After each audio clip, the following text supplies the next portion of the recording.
আসসালামু আলাইকুম।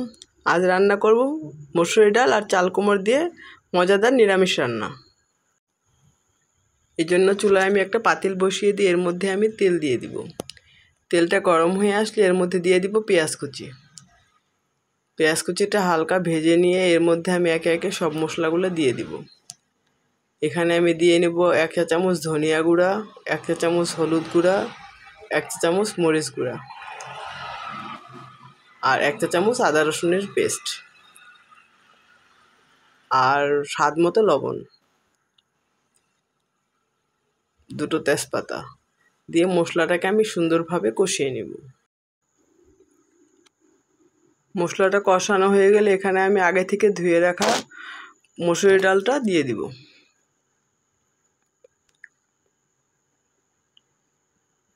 মসুরি ডালটা সুন্দর করে মশলার সাথে মিশিয়ে আমি 5 মিনিট কষিয়ে নেব।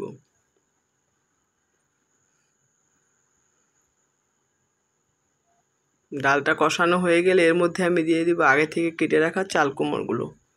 চাল কুমড়োগুলো একটু পাতলা করে কেটে নিয়েছি আমি।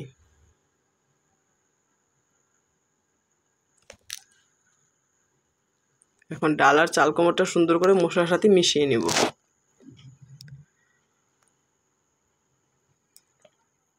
এভাবে আমরা 5 মিনিট রান্না করব ঢেকে।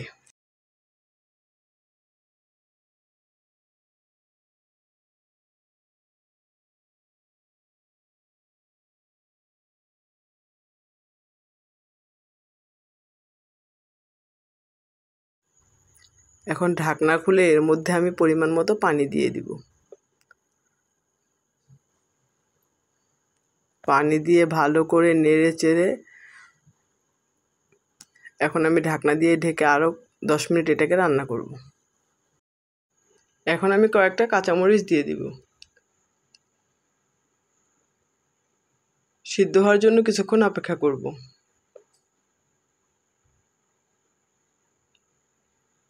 এদের আমার সিদ্ধ প্রায় হয়ে গিয়েছে।